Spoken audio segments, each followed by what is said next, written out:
Hello, I'm Edward Eways, and this is Interview with a Legend. As you can see, I have my legend here, President Abraham Lincoln. Mr. President, I want to thank you for coming. Why, howdy, Mr. Eways, for having me today. Thank you. It's a pleasure. And I never thought I'd have an opportunity to meet you, but anything in life is possible, and that's the whole idea of this interview today.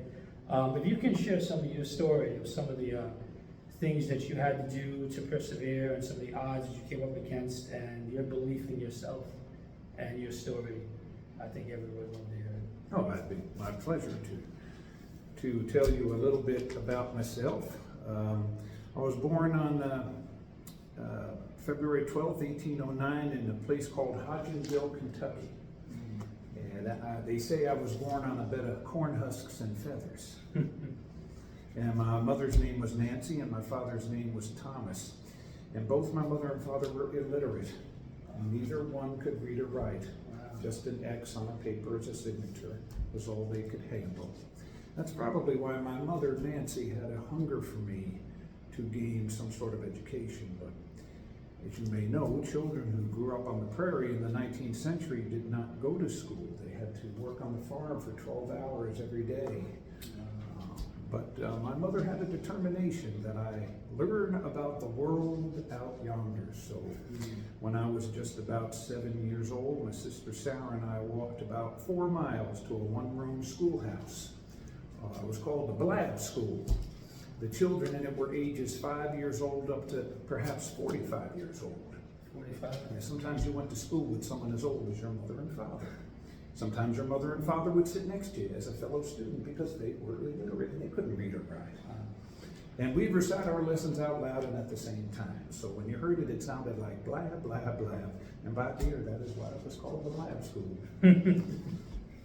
But life was hard on the prairie, and the teachers were very strict. And if you daydreamed for a second, the teacher would take out a switch and whack you on the back of your hand. It was very painful. But I know that today's children are not disciplined that way. So life on the prairie was very, very different from what children have today. Wow, that's amazing that you actually went through that. I know I struggle sometimes with thoughts and insecurities of believing in myself. And sometimes I feel like I overthink things and things are not possible.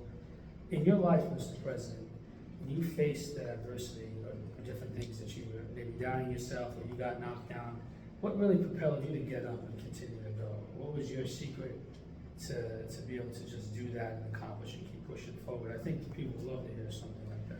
Well, I can only tell you that in my life, I always had a natural curiosity about bettering myself, to making myself better, to heal where something is hurt, to pluck a thistle and replace it with a rose.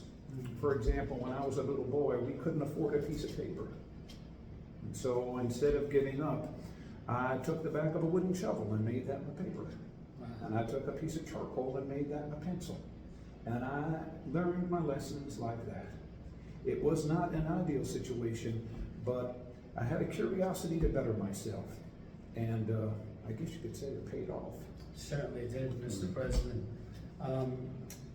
When you became elected President of the United States, what were some of the visions you had for the country and some of the things that you see today that actually has evolved over the years? Some of your concepts and ideas or things that you saw that was coming or things that you wanted to see come or that you put the grassroots in? Well, unfortunately, when I was elected president, there was something coming, a civil war. That's correct. And I did not think that there were enough disgruntled Southerners to create a sizable problem for the Union, but on April, just a month after my inauguration, or actually a month before my inauguration, 7 states seceded from the Union. So as I went into the presidency, our country was literally falling apart. Wow. And it was my goal, more than anything, to keep the country together.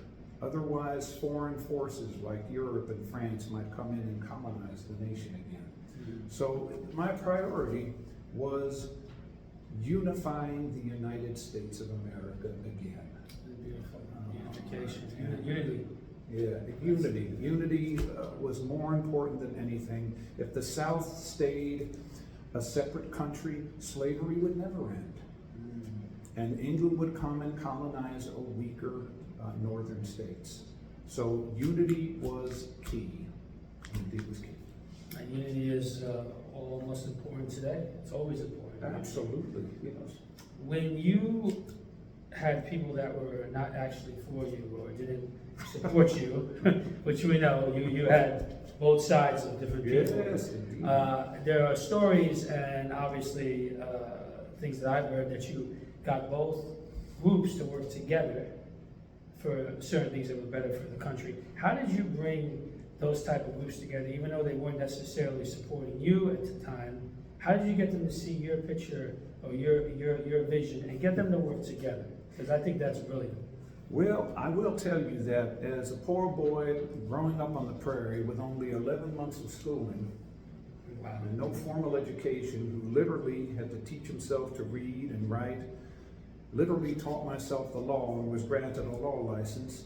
In spite of all those achievements against great odds, many of my colleagues in the legislature and in Congress in general, and in my own party, looked down upon me. They saw me as a baboon, a country bumpkin with no class, nothing to distinguish myself.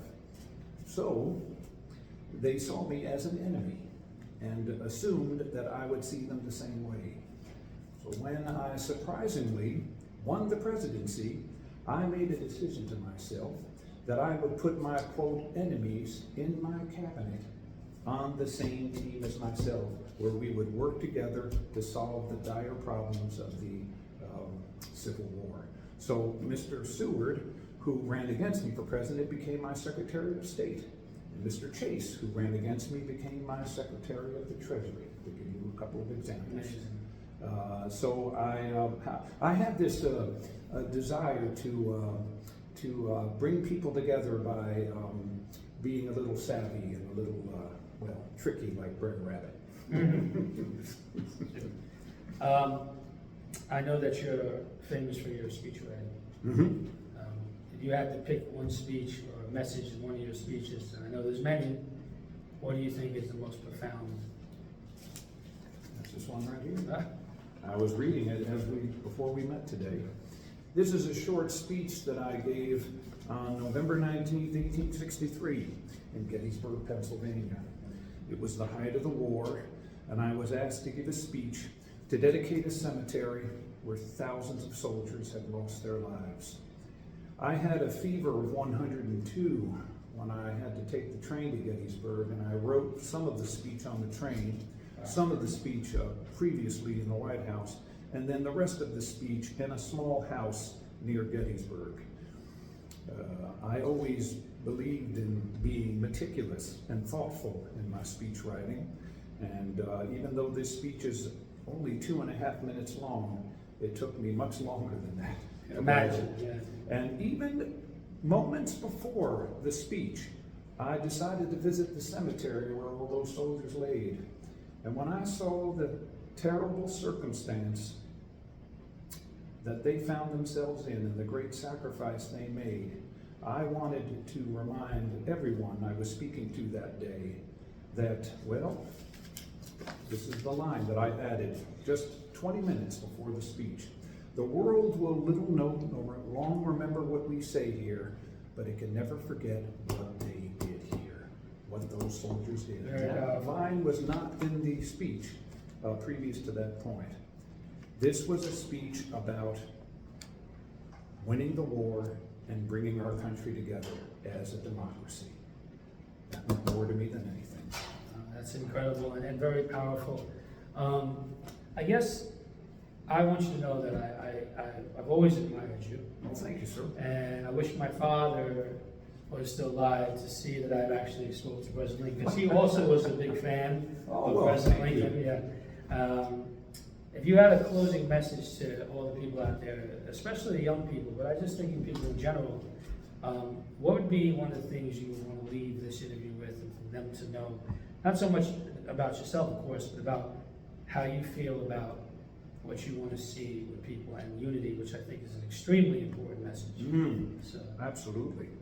Well, I would think mainly three things. Number one is, if I were to speak to the children out there, I would say, no matter what hardship you face, don't give up. Don't give up. Persevere. Persevere. Like I told my friend Edward before, is it Edward or Eddie? Edward is fine, Mr. President. I like that as a ring to I it. appreciate it. I like Edward, And I taught myself to read. I taught myself to write. I taught myself the law. And I became the leader of the free world.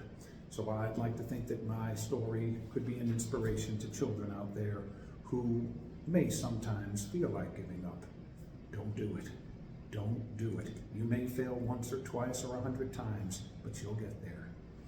The second word is honesty. If you are honest in your mind, I can trust you. And the third one would be always help others who are weaker than you. Always help others who are weaker than That's you. wonderful. And try your best to bring people together. So perseverance, honesty, and unity. Three rules that I described. Mr. President, I want to thank you so much. Oh, it's for my joining pleasure, me. Edward. It is an inspiration to talk to you, and the life lessons that you are projecting is something that are timeless. Oh, thank you. And I want to thank everybody for tuning in to Interview with My Legends, President Lincoln, Lou Del Bianca. Thank you so much, Lou, and President Abraham Lincoln. Well, Thank thank you. you. Thank you.